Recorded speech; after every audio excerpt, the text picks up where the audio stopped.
What's going on, everybody? It's SNOWYSQUAD here, and today I am making a video on a game that I played when I first started my channel, and that is Mobile Legends. Some of you might remember, if you're like old timer, I deleted most of my videos from when I started. Well, I used to play this game a lot. I made a few guides. They didn't really do that well. But now today's video is very similar to the 7 types of Poco players video I did, but except this time it's 5 types of Lunox players in Mobile Legends instead of in Brawl Stars.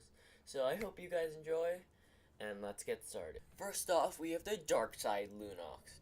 As the name implies, this Lunox will always spam her second skill and stay on the dark side at all times. This Lunox builds a bunch of magic penetration to do as much damage as possible. Of course, this Lunox without her lightened state is destined to die a lot. This Lunox might just end up feeding the other team's carry hero. But, whatever, I guess, maybe. She took someone down with her at least. Here comes the opposite Lunox to the dark side Lunox. This is, of course, the lightened Lunox. This Lunox will always stay on the light side of her passive and spam her first skill to stay healed and tanky. This Lunox, like the dark side Lunox, will build cooldown reduction, armor, or magic res. But this Lunox doesn't seem to realize that playing a tank might actually be 10 times more effective at staying healed and tanking for your team. Now, third on the list is the colorful Lunox.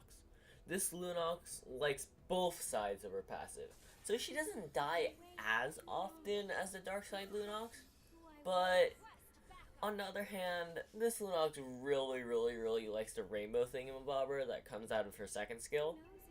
So instead of using her first skill to do damage and be tanky and like do more magic penetration, she mostly just spams her second skill. Oh, no, not her second skill. Her third skill, since Lunox has like 5 skills. This Lunox is practically useless because she upgrades her third skill instead of her first and second skill. Which, I mean, isn't a good idea if you don't know. And she will mostly only attack with her second skill, which honestly doesn't do that much damage. So, this Lunox is pretty much useless. So, try not to have this Lunox on your team. Not that you have any control over it. Coming in fourth is the 100% penetration Lunox. This is the Lunox that builds literally just to be the nightmare of the opposing tank. Get it? Because they're in a dream. Okay, anyway. Unlike the dark side Lunox, who will never go onto light side, this Lunox will never simply be beaten that easily. This Lunox builds so she can get 100% magic penetration using the Divine Glaive and all the cooldown reduction she could get. And with that cooldown reduction, she's also really tanky because she actually knows how to switch her side. So if things get turn into a bit of a nightmare, I'm never using that pun again. Well then she could just switch over to the light side, and since she was building so much cooldown reduction, she can just turn into the light side and get out of there. So this Lunox is actually a pretty good Lunox to have on your team. So get this Lunox. It's better than the other ones. Coming in fourth is the 100% penetration Lunox. This is the Lunox that builds literally just to be the nightmare of the opposing tank. Get it? Because they're in a dream. Okay, anyway. Unlike the dark side Lunox, who will never go onto light side, this Lunox will never simply be beaten that easily. This Lunox builds so she can get 100% magic penetration using the Divine Glaive and all the cooldown reduction she could get.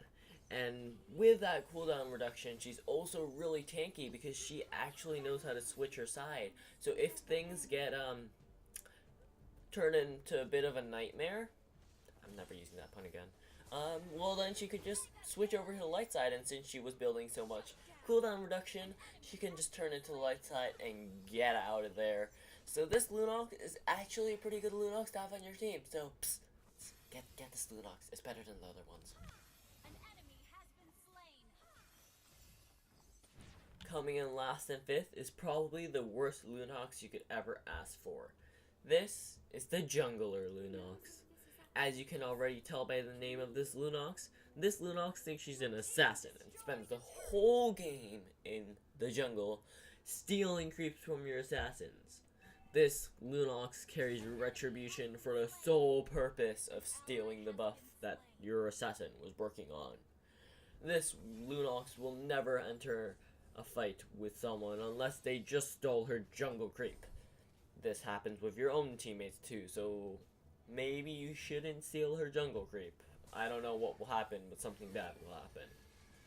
This is a practically useless Lunox to have on your team due to the fact that 1, Lunox is an excellent laner and is meant for laning, so it would be great if she could actually hold a lane.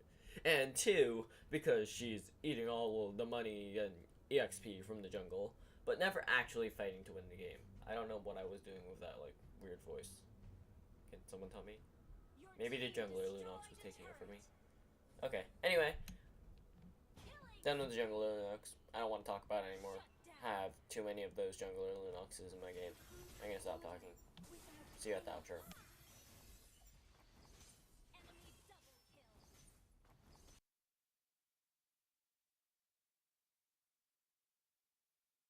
I hope you guys enjoyed my 5 types of Lunox players video. Of course, this was just all exaggerated for the sake of having fun. But if you guys know any other funny types of Lunox players, please let me know in the comments.